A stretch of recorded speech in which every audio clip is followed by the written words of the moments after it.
So, und damit herzlich willkommen bei Maximal Minimal. Mein Name ist Max und heute gibt es wieder einen neuen Statusbericht. Das letzte Mal sind wir wirklich sehr detailliert das Thema Felsgestaltung angegangen.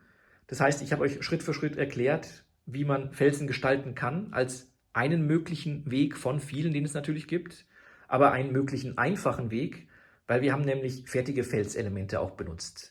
Also das heißt, wir haben die Felselemente dann gebrochen oder uns zurechtgemacht, die dann mit Heißkleber festgemacht, dann mit Spachtelmasse, die auch schon dieses Granitthema dann hat, also die gleiche Farbe hat oder die ähnliche Farbe, einfach uns dann ein bisschen einfacher gemacht. Das heißt, die dann umsäumt oder eingebettet, diese Felselemente, eben mit der Spachtelmasse und dann das Ganze angemalt und zum Schluss auch dann mit weißer Farbe trocken bepinselt, um eben diese Kanten zu brechen und dadurch so ein bisschen einen 3D-Effekt zu bekommen, also die Kanten von den Felsen. Und es hat wirklich viel Spaß gemacht. Also das muss ich sagen, gerade diese letzte Arbeit, Wahnsinn, das macht echt so viel aus. Hätte ich nicht gedacht, deswegen hat mir sehr viel Spaß gemacht. Und ich würde sagen, an das Thema knüpfen wir heuer einfach nahtlos an, weil die Spachtelmasse ist das letzte Mal ja auch ausgegangen, deswegen da kam auf jeden Fall Nachschub, deswegen da würde ich im Schnelldurchlauf euch dann zeigen, wie wir die restlichen Felselemente dann gemacht haben. Aber zuvor ist endlich wieder Rollmaterial vom Gebrauchtmarkt eingetroffen, wieder ein paar schöne Loks und ich würde sagen, die schauen wir uns direkt an, bevor wir nahtlos, wie gesagt, mit dem Thema Felselemente wieder weitermachen und ich wünsche euch natürlich ganz viel Spaß dabei. So, dann würde ich sagen, starten wir direkt mit den Loks, die ich vom Gebrauchtmarkt in der letzten Zeit ergattern konnte. Und zwar es sind 3 Stück an der Zahl und die erste im Bunde ist eine Märklin-Lok, nämlich die 36435, die Ludmilla. Eine alte Bekannte, die kennt ihr wahrscheinlich auch bereits schon, weil die Lok habe ich nämlich bereits.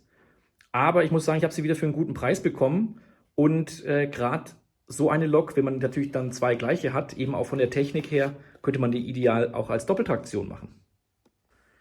Die zweite Lok ist auch eine von Märklin, nämlich die 36626, eine Baureihe 146, eine E-Lok, mal was anderes, auch für einen sehr guten Preis bekommen. Und ich würde sagen, ich lasse euch da noch ein bisschen im Dunkeln, weil bei der Lok alleine ist es nicht geblieben. Ich habe noch was Passendes dazu gefunden. Das gibt es aber erst im nächsten Statusbericht. Und zu guter Letzt eine Diesellok, nämlich die Baureihe 221, auch von Märklin. Und die habe ich ohne Verpackung, weil die aus einem Startpackungsset kommt. Ich glaube von einer 29811 ist es dann. Und die Lok, da sieht es noch ein bisschen, die ist auch ein bisschen gebraucht. Habt ihr, wie gesagt, einen sehr, sehr guten Preis bekommen. Hat einen MFX-Decoder, hat auch Sound, alles Hochleistungsantrieb. Und die musste ich aber erstmal reinigen. Das kommt einfach auch mal vor, wenn man am Gebrauchtmarkt was kauft. Und wie ich das gemacht habe, das zeige ich euch mal ganz kurz. Musste erstmal ein paar Teile austauschen, habe sie dann komplett zerlegt und dann in ein Spüli-Wassergemisch reingetan, sozusagen in den Metallbehälter. Und da einfach mal ein bisschen einweichen lassen. Dann mit einer alten Zahnbürste, das mache ich dann immer relativ rudimentär. Da sammle ich alte Zahnbürsten und mache dann einfach die Lok sauber. Und ja, nachdem die getrocknet ist, kann ich dann einfach alles wieder zusammenbauen, auch insbesondere den Motor wieder neu fetten, beziehungsweise die Zahnräder dann schön ölen. Und dann ging es los zur Testfahrt. Und sie fährt wieder wunderbar. Und auch einmal ohne Sound, damit wir hören können, ob der Hochleistungsantrieb schnurrt. Ja, perfekt. So, und jetzt machen wir weiter mit den restlichen Felsen. Ja, und hier sind wir, wo wir beim letzten Mal stehen geblieben sind, bei den Felsen, die wir fertig modelliert haben. Und jetzt fehlen natürlich oben noch die Felselemente, beziehungsweise auch hinten dann beim Übergang zu einem neuen Anlagenteil. Wie gesagt, ich habe hier, oder wie das letzte Mal gesagt, ich habe hier noch Zeitungspapier drunter gelegt, damit man nicht ganz so viel Spachtelmasse braucht. Und habe mir hier schon ein bisschen was angerührt. Und ich würde sagen, es geht weiter.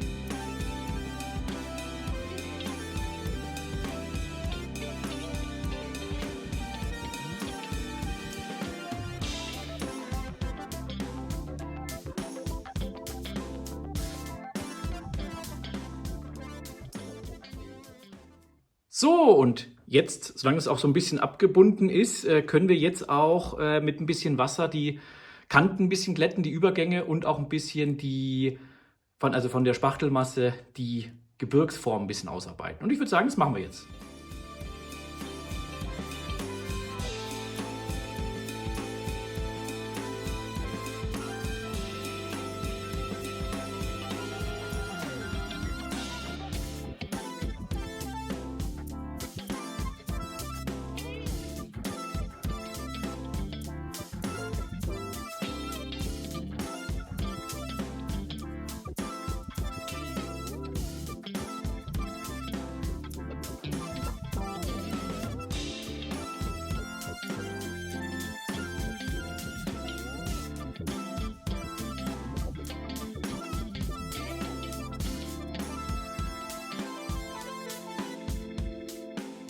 So, und jetzt ist es so langsam angetrocknet. Jetzt müssen wir warten, bis es dann getrocknet ist oder fertig getrocknet ist.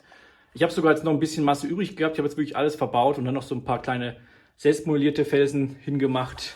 Und hier, was mir nicht gefallen hat, zwischen den zwei Felsen, die wir gemeinsam ausmodelliert hatten und auch angemalt hatten, dazwischen nochmal was gemacht, weil uns einfach so eine, ja, also es kommt ja auch Natur und kommen ja noch ein paar Büsche und sowas dann hin, aber jetzt einfach dazwischen dann einfach so ein grüner Streifen. Ich weiß nicht, ob das realistisch ist, deswegen habe ich das so ein bisschen verbunden und da darf ja schon kleine Felsen, die dürfen natürlich dann umwachsen sein, das ist gar kein Thema.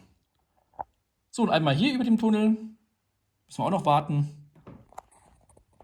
Und genauso auch hier hätte man sich wahrscheinlich sparen können, weil klar, dafür geht es ja noch weiter dann später, aber ich wollte es einfach hier so auf den Teil bezogen ein bisschen oder schon fertig haben, von dem her passt es. Und hier einfach auch nochmal, damit ja dieser Übergang zu dem Berg, der nachher kommt, dann auch noch ein bisschen, ja, Felselemente hat, dann von dem her passt es. Und dann haben wir hinten unseren Berg und wir warten jetzt, bis es getrocknet ist. So, und jetzt hat es wieder getrocknet. Und ich würde sagen, ich habe wieder meine Washings vorbereitet. Also nochmal zur Erinnerung, so Holzbraun, dann Rostbraun mit Holzbraun gemischt, dass es so ein bisschen leicht erdefarben ist. Dann haben wir hier Grau. Ja, das kann man, glaube ich, ein bisschen erkennen. Und dann nochmal Schwarz. Und somit können wir dann also erstmal alles grau anmalen und dann mit den anderen Farben verschiedene Akzente setzen, das immer abtupfen und dann nachher trocken mit Weiß bürsteln. Und das machen wir jetzt.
Ja, und so sieht das Ganze jetzt fertig aus.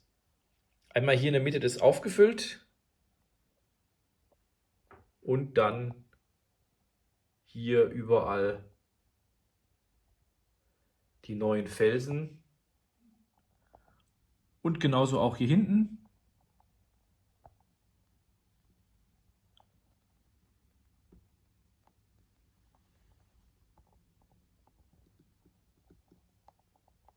Sieht doch gut aus.